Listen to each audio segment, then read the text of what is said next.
my profile private just in case. Yeah, good call. I usually do a do not disturb for an hour. Do not disturb 1 hour. Good. And I'll move this over here. I'll shrink that. I'm just going to get my desktop set up here so I can see everything I want to see. That looks good there. That looks good there. All right. Close this. You guys are both in Vancouver? Yep. Yeah. Cool. Yep. Although Sean is moving to Toronto Yeah. soon. Yeah. I'm A gonna be. trader. Yeah. Well, no, I'll be coming back to Vancouver still. So yeah, basically like come to Toronto for a couple of months, go back to Vancouver for a couple of weeks just to play badminton. Yeah. Yeah, we're gonna talk about that a bit too. A Yeah. badminton anyway. But you're just coming to Toronto to play badminton, or are you coming for business reasons, or? For more or less the wife, right? Because she works, she's moving. She actually got a new job. Actually, she got a new offer at CIBC.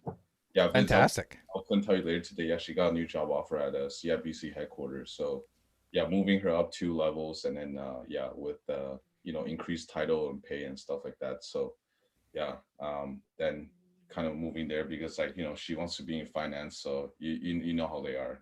Absolutely. And nowadays, most startups can be distributed fairly well. Just there are some important key things depending on what you're doing, but Yeah. Yeah, definitely. you know, we've been 18 months, 2 years of all working remotely, so we're getting kind of used to it. Yeah. Yeah. Uh, When I think it'd be nice to have an office space though, just for the presence. It's kind of vain to say, but I definitely understand that, and that's why I use a co-working space. I have an address downtown. It's right Bay and Wellington, right in the financial district. So yeah, it's workhouse, and they have a bunch of places. But at least you have an address and a place and an office to go to, without paying the full price of having everything. Where there's always coffee there. You can grab a boardroom, you can grab a meeting, that kind of stuff. So I know might be something to consider, but I know what the prices are like in Vancouver. yeah. But Yeah. if you're coming to Toronto, I can hook you up with Workhouse. But we works here and a bunch of other people. So whoever you feel. Yeah, yeah, definitely. Yeah, that'll be cool. I mean, as Awesome. much as I like working from home, sometimes it's just because we have a condo there, and we have like a dedicated room that was rented out to the tenants. Like we have 2 bedrooms, and then after we go back, it's more or less going to turn to a study room. But sometimes I would still like to be out of the house. Absolutely. My office is in the basement. So this green screen, everything's in the basement. I work in the basement, and I want to get out because I want to see light. I want to see sun. I want to see people. So I definitely understand that. I usually end up at a coffee shop because I'm in Burlington, which is about an hour train ride out of Toronto. But otherwise, I would be at the office. Um, You actually have a green screen behind? Couldn't yeah, tell. I use a software called which is pretty good. Nice. Yeah, it got different screens and interesting. It's a startup out of Silicon Valley that Dr. Sean Weiss put me onto when I had an interview with him a while back. Nice. All right, we might as well get going. Sounds good. Welcome back to Startup Talk. I'm your host, the Startup Coach, founder of Toronto Starts, one of the largest startup communities in Canada. And with me today is Vincent Lam and Sean Huang, co-founders of Matidor. Welcome. Thanks for having us, Craig. Hey, Uh, Craig. It's great to have you guys. And I met you a while ago. I know you did our startup pitch battle earlier this year. But let's get into a little bit about you guys. I understand that you knew each other before co founding Matador through badminton and business competitions. Were you competitors before friends? Yeah, we're playing in a badminton game, so I think that was like a friendly tournament or something like that. And then we play against each other. We end up also playing the same team as well. So yeah, uh, found Sean a pretty interesting guy, and we continue being friends after. So I'm going to ask the controversial question: which one of you is the better badminton player? I I think we think have different skills. Yeah, right, Sean. We cover each other pretty well, and on the yeah. I think that's a good thing about doubles, playing doubles, is that it's also like co-founding a company, is that we have skill sets. Vincent's a different type of player than I am, so we complement each other pretty well. That's just kind of how we also operate in business as well. Sometimes there's a bit of friction on the court, but then we're still able to really quickly find our rhythm and flow, and then still be able to get back into it. Right. That's kind of how we apply into business as well. So. So speaking of business, why don't you tell us about Matidor? Sure. Yeah, Matador. Matador is a project management platform for projects where you need to see what's happening live on a map. So it's designed for people who essentially touches the earth, if you will. Whenever there's any form of mining, digging, building, or developing is being performed, companies or these people need to keep track of all the environmental activities, project costs, complicated maps as part of their workflow. And the companies that we're dealing with often have hundreds, if not thousands, of these projects across different locations. And so at the moment, there isn't anything out there that can help them. And so we saw this opportunity and built Matador for it. I mentioned before we went live that I used to be a PMP. I let the certification expire, but I was project manager by trade for many years. But mostly IT projects and that kind of stuff. Some real estate, but moving things around. But talking about visualization, I had to go visit the sites and say, what about this? What about that? What about that? When everyone assured me things were fine.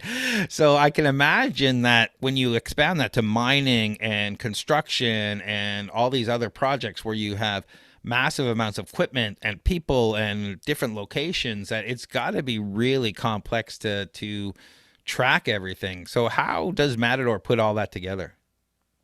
Yeah, to give you an example, we're working mostly at the moment with energy and environmental space. So oil and gas company having some, say, oil spill problem, right?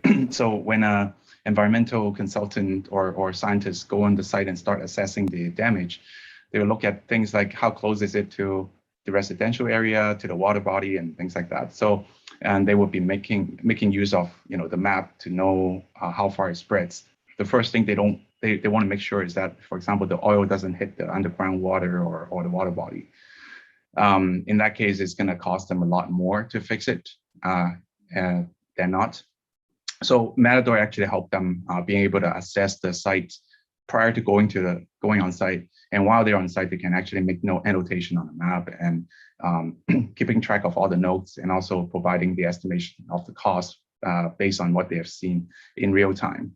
So people like their clients, the oil and gas clients from the office, can see in real time what they have updated and provide the response while they're still on site.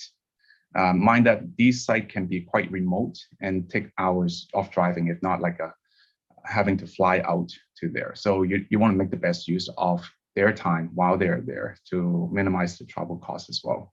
So that's just one of the many scenario where a mapping project management software like us can be helpful. Yeah, and we're going to get into more about Matador in a bit, but I'm going to ask a few questions about your background. Sean, can you tell me about your background and what it was like being a mobile VR entrepreneur based in Shanghai? Yeah, that's definitely a mouthful. Yeah, it was a great experience in terms of getting exposed to different elements, right? When I was overseas in Shanghai, I mean, Shanghai itself is a very vibrant city, great nightlife, and there's just a whole kaleidoscope of business opportunities, people, and the population of Shanghai is 25 million, right? To put that in context. So, every day you go out, the opportunity to meet a lot of people is, 10 or 20 times fold as I would when I was still back in Vancouver. Which was great. I met a lot of new friends, colleagues. There's obviously a lot of people hustling, and it's a very vibrant city in the fact that everything is very fast paced, fast moving. But when we got there in 2017, we went through an accelerator program called China Accelerator. So what they did was they took foreign companies to China as a cross-border accelerator, that a lot of the foreign companies wants to do soft landing, wants to start working in China, and how to actually land their product in China with some of the local entities, corporation, even government-backed affiliations there. And the reason why we went in there was because we thought, one of the most influential figure in VR at the time was part of the mentor group inside China Accelerator, which is basically the chair of ViveX, right? ViveX used to be a really big accelerator program for Vive, and Vive was from HTC, and they were one of the biggest headset manufacturers and as well as platform for VR back then. So when we entered, we thought it was a great opportunity. We thought, people in China was more forward thinking, not like Vancouver, because Vancouver, we try to sell a mobile VR solution to real estate developers. But the thing about Vancouver and even Toronto is that, before a building's even being built, 80% of the units are pre-sold, right? So there's really no point in having, any sort of visualization to walk through a space before, even selling or marketing or distributing, right? We thought China would be different, but when we got into China, here's the funny part. We found there were 200 companies that were doing similar things, right? And they were working they had teams of 15, 20 people that were working until 2 a.m. It's really hard to compete because in China, they have this, they don't really have work-life balance in China. They have this thing called 996, right? Which rooted from Alibaba, which is you work 9 a.m. to 9 p.m. For 6 days a week, right? And it was really essentially, no work-life balance at all. So what ended up happening was we poked around a few spaces, but decided that, it was still really hard for us to get any sort of traction because we don't have someone local on the team. And so we kind of had to shift our focus into, okay, should we raise a round before building a product? And it was also towards the end, it was chicken egg problem, right? Because VR is very capital intensive in the beginning. And a lot of investors, they either want to invest in a Chinese entity company, which we were not at the time, or they just simply did not want to invest in VR because they got burned by VR before. So that was a pretty challenging time for us. And at the end, my previous co-founder just got tired and burned out by VR. And we kind of just parted ways. And, the company still kind of exists, but it's currently being managed by my third co-founder back then at the time. Right now, just taking service work on the side, like projects. But yeah, we're not productizing or doing anything with a VR anymore. And I think looking back to sum it up, it's, the first startup you build, you get very sentimental behind it, but you end up building a solution to a problem that did not exist. So. Yeah, I know that's a story. I talked to many startups. It's the same story. Let's compare. If you were to compare the startup ecosystems in Shanghai and in Canada, Vancouver, Toronto, wherever, where is Shanghai ahead of Canada? I think Shanghai is ahead in the fact that it has the sheer volume of people, developers, engineers, and they obviously work very, very, it's insane the amount of hours they put in during the day. I think North America, it's a bit different in terms of, we usually start work around 8 or 9 and then we end at 5, right? It's a more normal work-life balance. Over there, everything is developers and engineers, they're being trained to work like a machine. And there's so many of them, right? So you can imagine the analogy would be they're almost literally corks inside a system, right? Like a corkscrew. So if one breaks, they could just replace another one. But I feel like in China, the companies that really shine the most are, artificial intelligence, big data. That's kind of where they're strong in, right? But I think in terms of a lot of companies, they don't really have that creativity or any sort of, any sort of creativity that you see with Western companies. I think here they focus more about, disrupting conventional market, coming up with a novel solution. There, it's more of taking existing business model, typically that works in the West, and then they're replicating it, right? Like if you look at Google, obviously Google couldn't get in China, so they have Baidu, and they have Baidu Maps, obviously, because there's Google Maps. Yep. And then there's Youku for YouTube, and then you see a lot of Chinese versions, right?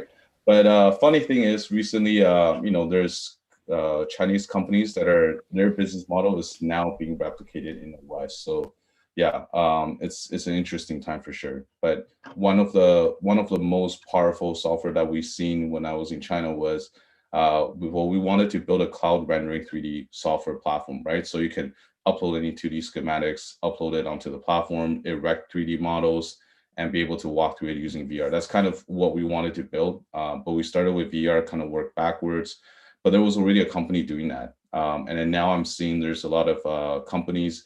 There's a company out of YC that was doing similar things, right? So, you pay a certain subscription, you take, you take your floor plan, you upload it, and then on the platform, you can erect it into a 3D model, and then, be able to, drop in furnishing, lighting, and then, bake and rendering out of it, instead of having to hire professional people to do it for you. So, yeah, it's very interesting.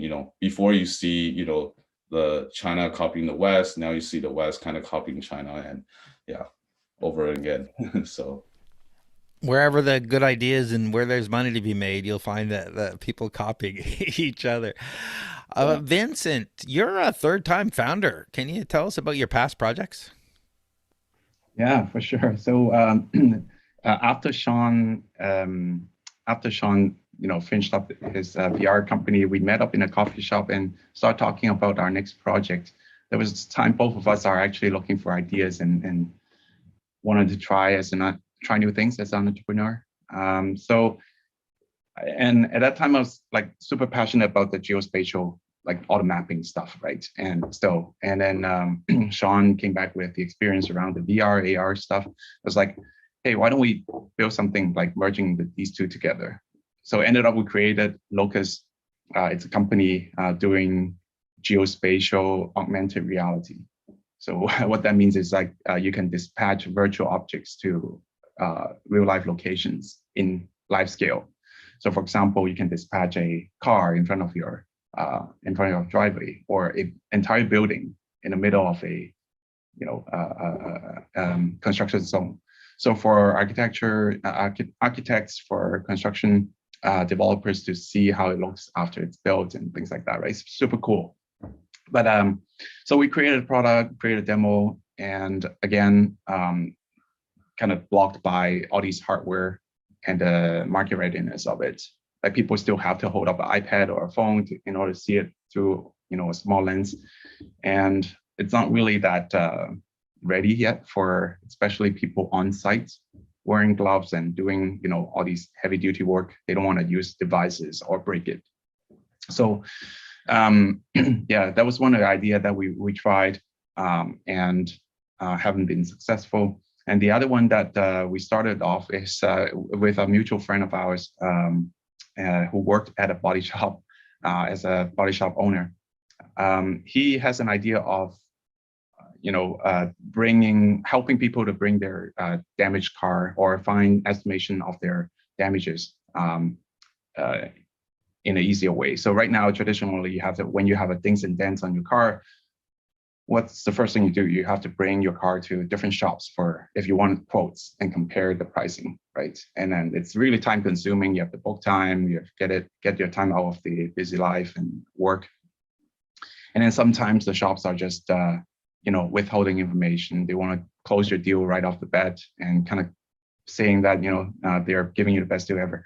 So it's a really unpleasant experience for the driver themselves. So we built a platform allowing drivers actually to take pictures at a certain angle, which will aid the estimator from different body shops to make a virtual estimation.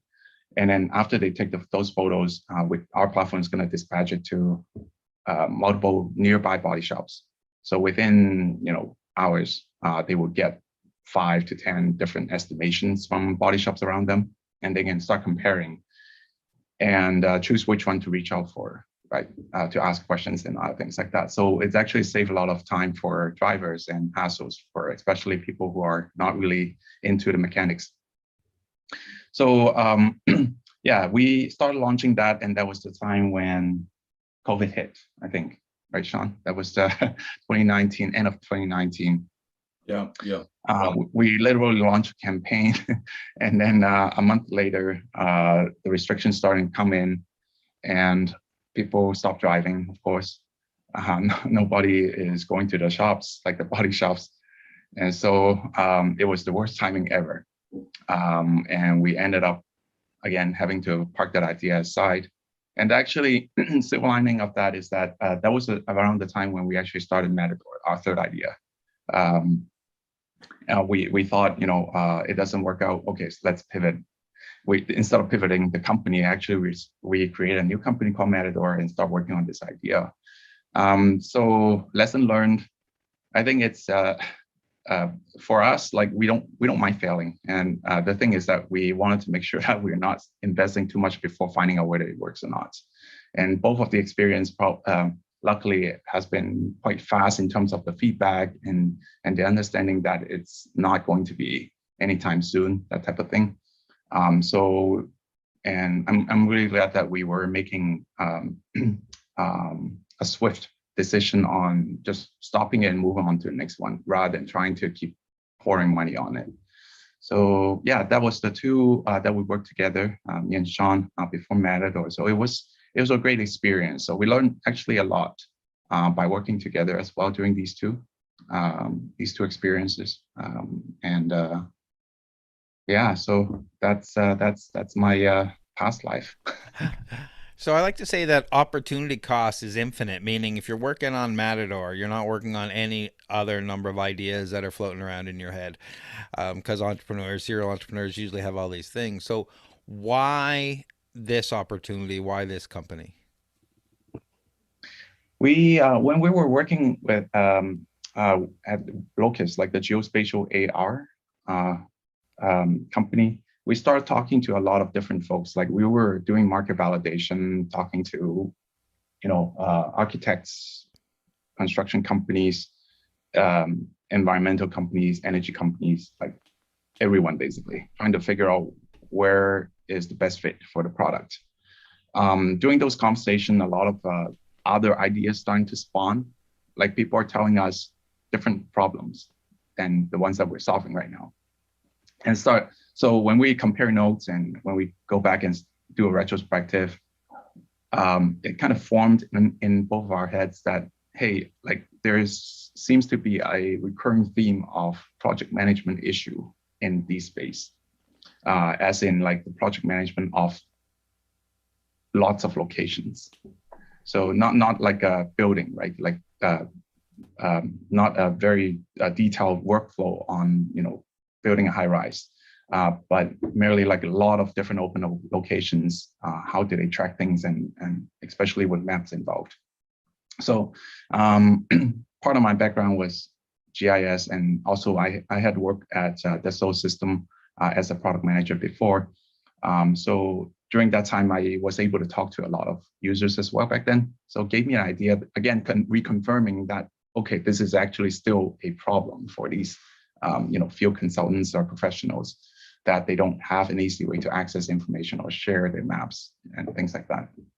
So Sean and I sat down and started rethinking about the third idea, and we go, why not continue down the path of GIS, but instead of using cutting edge or market not so ready type of technology, let's pull back and start looking at a lifelong issue, which is project management, and start merging the best of two into a product. So we started testing the idea out, and as soon as we bring our concept out to people, we get a lot of head nods, and it's totally different from the experience from the past two companies, like the body shop platform. So all of a sudden we was like, okay, there's a huge difference in terms of the reaction. Maybe we're onto something now. And then that's the moment when we start pouring, our resources into building the prototype and, start launching things. And here we are. Yeah, you're getting what I call the Cookie Monster look. Like when you show him a cookie and his eyes go and they lean in, when you're talking to somebody about the problem you're solving and their eyes go and they lean in, that you're onto something. So definitely, when you start getting that, it's something to work with. So let's get into what exactly Matador does. Yeah. So What we set out to do is address collaboration and visibility challenges. So to sum it up, I think Vince mentioned earlier is, Matador from a fundamental core is project management on live map.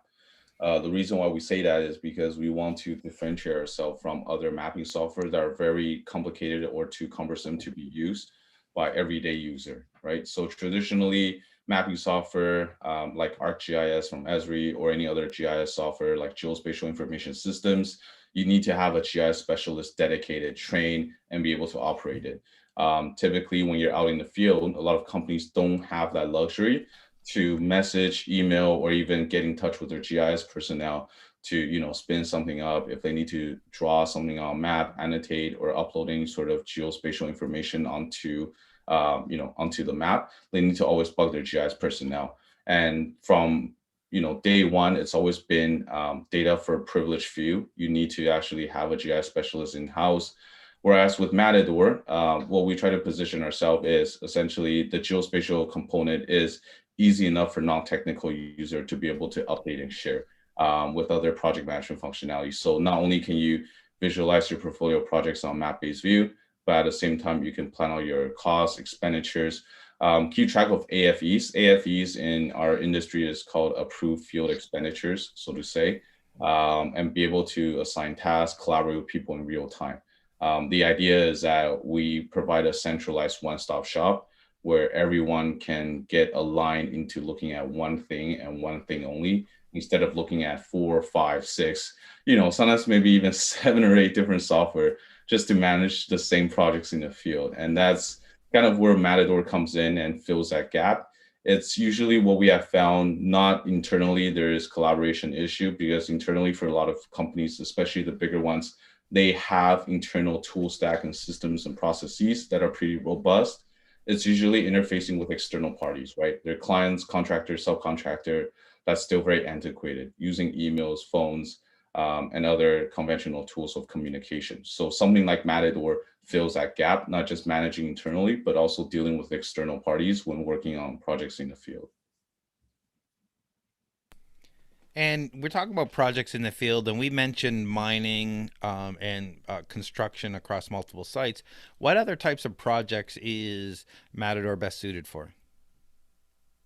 Yeah, at the Matador, moment, go ahead, uh, Vince.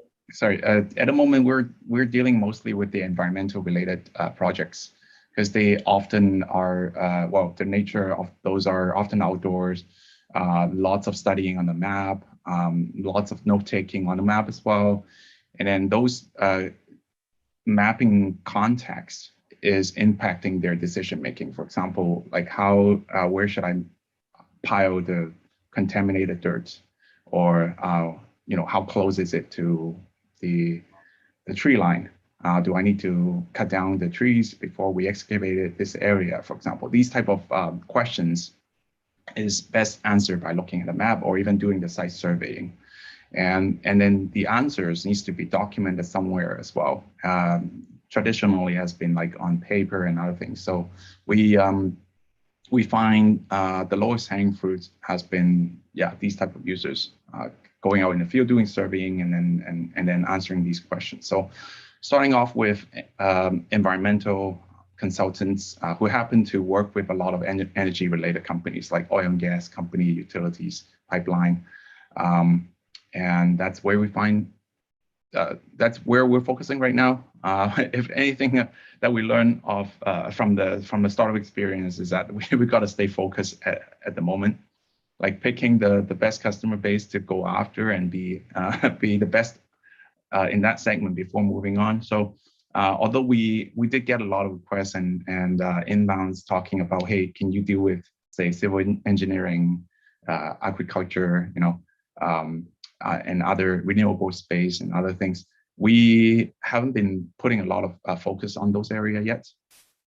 So right now, energy and environmental are key players.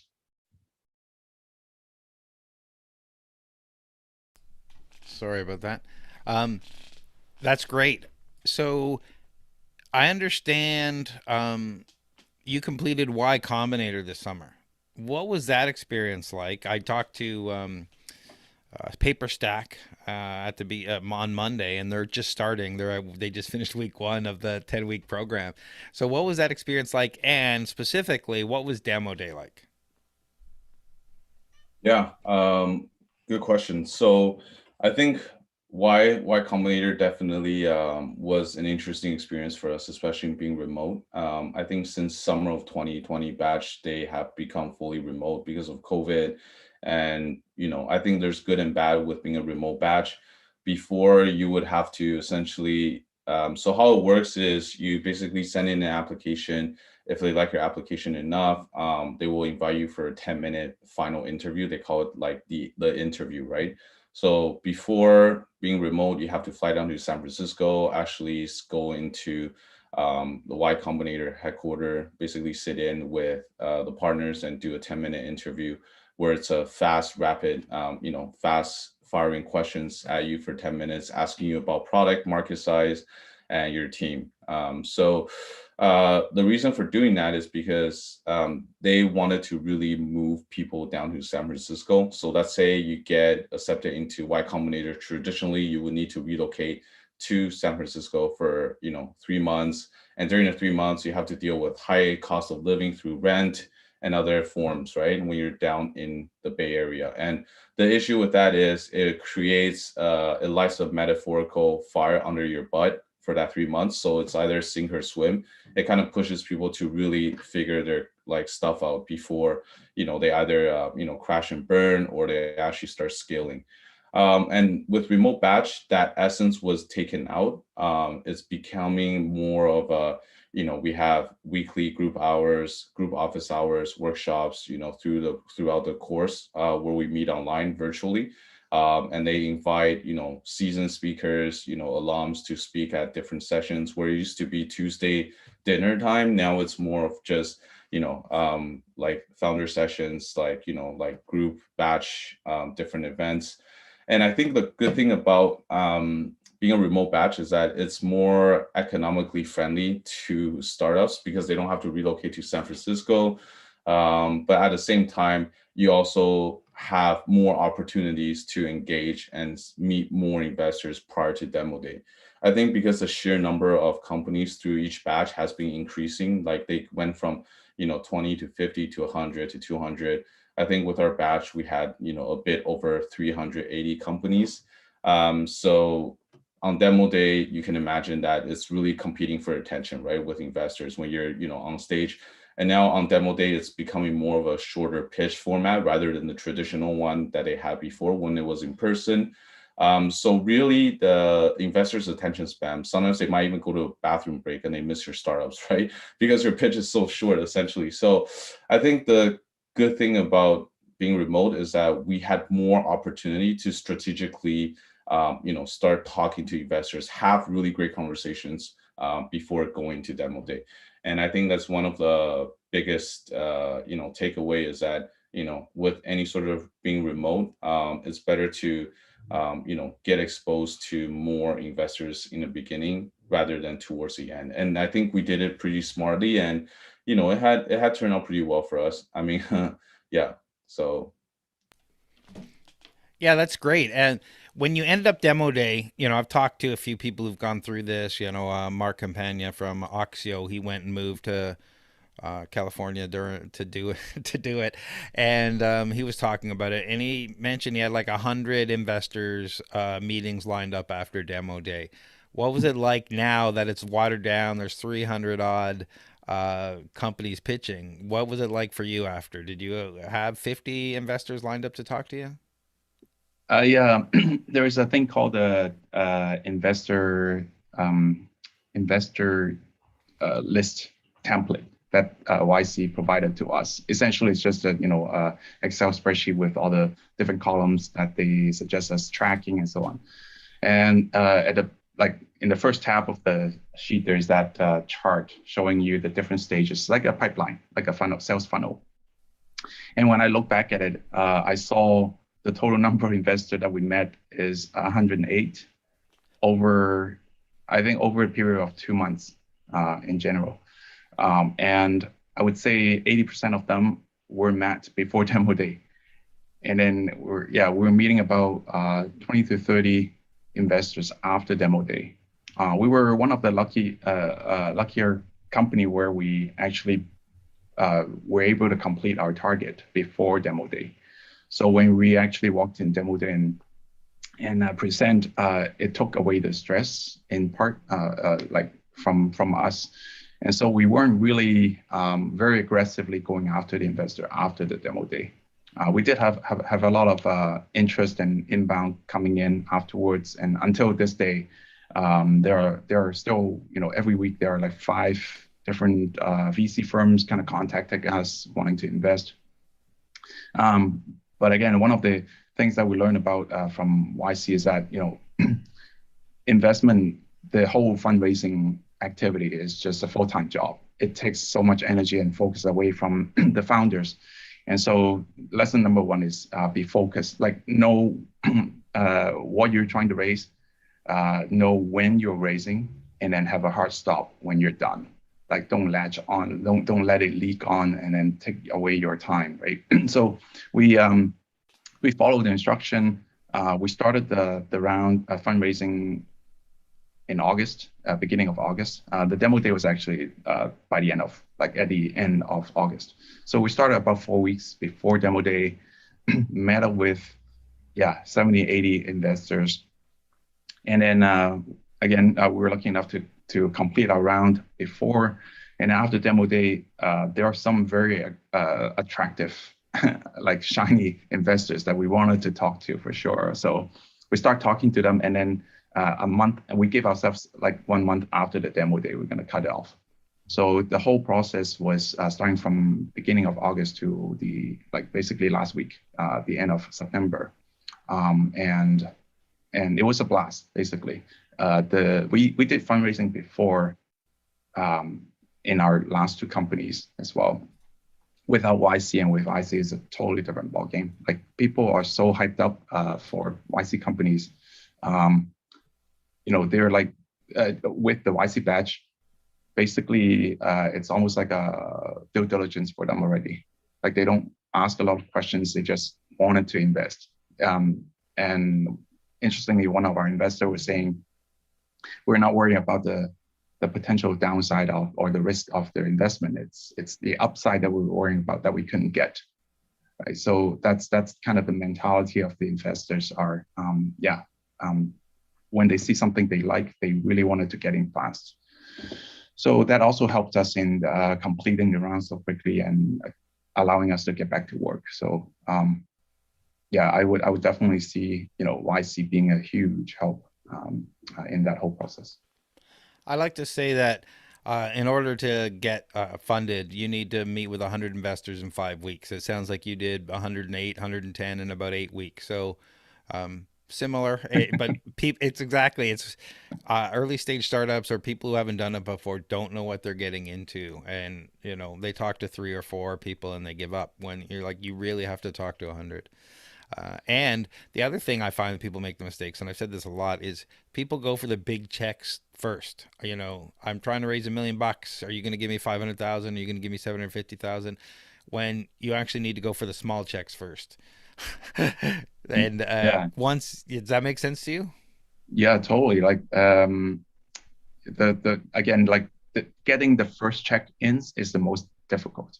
Like once you have the first checks in, regardless of the size, then it creates that effect of like a recognition of your round. Someone is actually believing in it, and then the subsequent people, you can start using, you can start telling people that, hey, the round is filling up quickly, right? And coming soon. So there's a fear of missing out, the FOMO effect there, and it's quite effective too. Like if you are timing it right.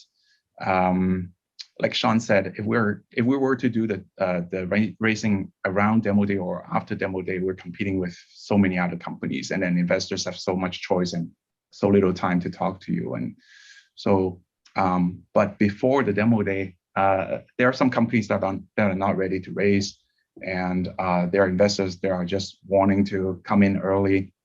Those would be the time when the best chance of getting your first checks in.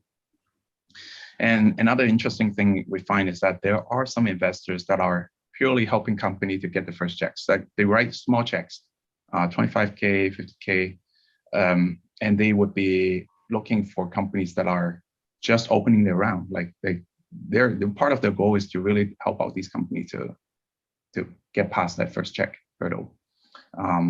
Yeah, and like you said, don't worry about the check size at the beginning because it will come. Yeah, and once you have a couple investors, then the investor meetings start to change. Your investors are booking meeting with other investors, and they're in the room on your side trying to convince the other investors, and the whole dynamic of those meetings change. So it gets better as you go. The first 10 meetings are the toughest, so keep Oh yeah. doing that. Even your mentality changes too, right? Like you're more confident after your first check. You know that, okay, finally, like after meeting with, 30, 40 investor of rejections, right? Then you're starting to get the feeling of being beaten up. But then once you get a turn, then everything changes. Like you said, like the mental, the confidence comes back, and then people are spreading the word and stuff like that. Matidor is participating in CIX this month. Can you tell us about that? Yeah, I just saw CIX top 20, most innovative company across Canada. And, for me, it's almost, another, I would say another competition that seems to garner a lot of interest. I checked like the investor list and then also people that were, going there as well as panelists. And I thought, yeah, it'd be really great to just get our name out there. I'm always a really big advocate, even with my first startup, that PR for a startup is, equally as important as its, internal traction. So for me, it's almost like, I really like just, be able to partake in these, competitions or, get our name out there, right? Recognize and, be able to really have more awards and accolades to just really, it also does two things. It's also like social selling as well, because you're also showing your potential prospect and clients and even investors, right? That, you guys are always, like out there, you guys are getting, recognized, and, it just adds a lot of credibility to your company in the long run, right? Just badges of, awards and getting recognized. Yeah, I've known several startups that have been funded by investors from CIX, and I know a lot of people that organization, and it's generally a good event. I encourage people to go and meet with investors there. So everyone talks about hustle. What is Matador doing to get your traction and build your audience? Well, for me, hustle is comes in various shapes and different sizes, right? Like my background before startup, I used to knock on doors. I was a door-to-door salesman for telecom. I used to work for TELUS. So I handled, residential as well as, well, earlier in my days, I started out with business to business, right? So I literally wore a suit. I would just drop into small businesses and start trying to win them over and sign them up on, business, TV, internet, and phone. Did that for a couple of years. So I literally, went door knocking, tried to sign up, cold dropped into businesses, taken massive amount of rejections, objections to my face. And it's just that experience, dealing with that really empowered me to, take that and transition into my startup and be able to really run with it. And I think the main difference that I found was, being a good sales does not mean you can be a great startup founder. Contrary to what people said, they're like, you need to have, great experience in terms of selling to really, take a startup off the ground, right? Like sales is the most important attribute for a founder. But I think sales hustle needs to be, I would say come hand in hand with discipline. If you just blindlessly hustle or, blindlessly just try to promote or sell, without identifying, if you actually have a marketable product, if you're talking to like ICPs, like ideal customer profile, you need to have a lot of discipline when you're like, and focus when you're hustling, right? And that was the issue that I had with my first startup was, I really lacked the focus. I was getting distracted. I mean, being in Shanghai, it was very distracting because, there's tons of people telling you there's opportunities here. And then you always try to chase, any signs of, potential fire, right? You're always looking for that, smoke in the bush. But then at the end, it just becomes very distracting. Whereas right now, I think especially after going through YCombinator is we just became so laser focused on, looking at who our ideal customer profile is, how to really talk to them, penetrate it, and be able to really just, we cut out all the meetings that were unnecessary. Unnecessary, I mean, that were not, leading to potential revenue. So we just essentially eliminate all that and save a lot of time. So if you have to hustle, you have to hustle the right way, right? People like to fill up their calendars with a lot of meetings. I was guilty of doing that. But at the end of the day, you have to ask yourself how many meetings are actually relevant, right? Like you can tell yourself you're busy, sure, you're hustling, but is it the right approach? I think that's the question that we have to ask ourselves. And, it was definitely a wake-up call after going through YCombinator for sure. Yeah, movement doesn't equal progress. So just because you're busy doesn't mean you're moving things forward. Absolutely. I like to share both success and failures. I know we've talked about some of the different startups, but I like to talk about success and failures because hopefully there's a chance that someone listening won't make the same mistake. Can you tell us a time where you screwed up or made the wrong startup decision? Every day. Mistakes are. I think that's what made us today is that we keep failing. we have gone through so many different mistakes, and when we look back, we're asking ourselves, even like not that long ago, maybe last year or something, when we look back on certain things that we have done, we're like, what were we thinking? Like, why would we be doing that kind of thing? Like making those decisions. Sean mentioned a good thing about filling up our calendar. Like we met up with a lot of different parties and partners, for example, thinking that they're gonna fast track our product market fit. And I guess that was the first mistake, is that we offload our own responsibility to someone random, basically. Like we were trying to look for people who can help us in solving the founder problems. One of the most important founder problem is the product market fit, finding product market fit. No one can solve it for you except the founders. So a lot of, I think in the early days, we were hoping that, hey, let's hire a sales guy, let's partner with some companies, and then they're gonna tell us what is the best fit for the product, or they will do the work for us. That didn't work. It wasted us a lot of time, a lot of money, and back to square one. So that's one of the mistakes that we made. And secondly, again, related to hiring, it's really important to know that when we hire to take away the stuff that we know it's working, like we are currently doing, like help us in offloading some of our existing work, rather than trying to find someone to do something that we don't want to do.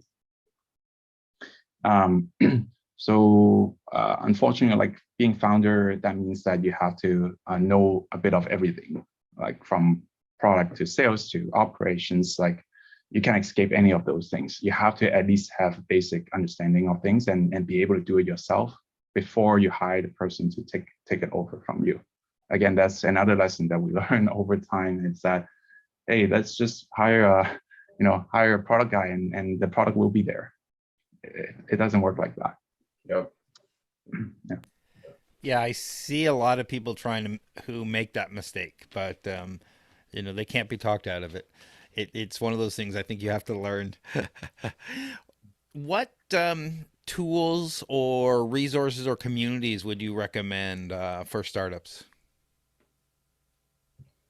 I think there's a lot of great materials, podcasts, and there's a lot of free materials online. I would advise new founders to really refrain from paying money or, basically, splitting away their equity, right, to get on advisors. Because to be honest, like I might, sound offensive, but there's a lot of predatory advisors or startup mentors out there that kind of prey on young startups. And I'm not a big fan of that.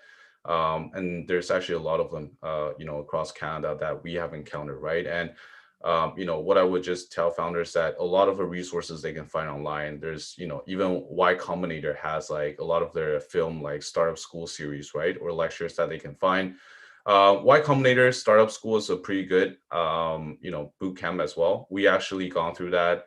I gone through that twice actually, and that's what became the foundation for us kind of, getting into Y Combinator later, right? Was, getting through the program, meeting other founders, and it's all free too. And at the end of the day, it's really beneficial. And the great thing about Y Combinator Startup School is that, you can be as early as, just ideation stage, and you can have a lot of revenue, and you can still get in the program and still find value out of it. And that's completely free, right? There's so many free resources out there. But one thing that I would just tell founders to is refrain from, bringing on advisors just because you think they can help your company succeed.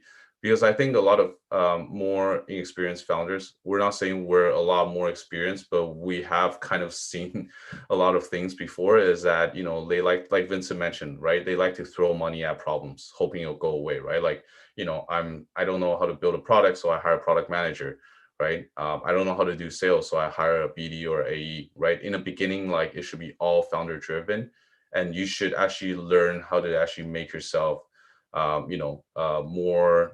I would, in YC, we always call it, right? Turn yourself into the 007 version of yourself, right? Pick up things that you don't know how to do, but you have to learn how to really grind and do it yourself before you learn to hire. Because when you hire someone, you should be able to see if they're actually doing a good job or not. And you can't do that if you don't, try it out yourself in the beginning, right? So That's great advice. Great advice. So what's next for you and Matador? Well, we are laser focused to journey into our next stage, which is we closed the round recently, and we're looking to hire, talents. And at the moment, we're looking for hustlers, basically business developer executives and AEs who want to be part of the startup world, be part of this great opportunity in the software helping conventional industry. So looking for anyone who is interested, ping us. Definitely happy to talk. But at the same time, also looking to network and grow our presence in the energy and environmental space. So we're looking to expand more into the States, Texas being our next area to focus. We have been kind of helping companies within Canada, but haven't really broken the barrier yet going down to the States. So any help would be welcome as well. That's great. On breaking into the U.S. market, there's lots of stuff going on there, and let's face it, there's a lot more money down in the U.S. to be gained. So, where can people go if they want to follow Matador and know more and find out what's going on? Where do they go?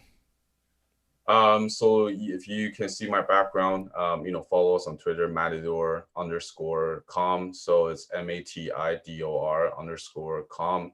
Our website is just matidor.com, is MATIDOR.com.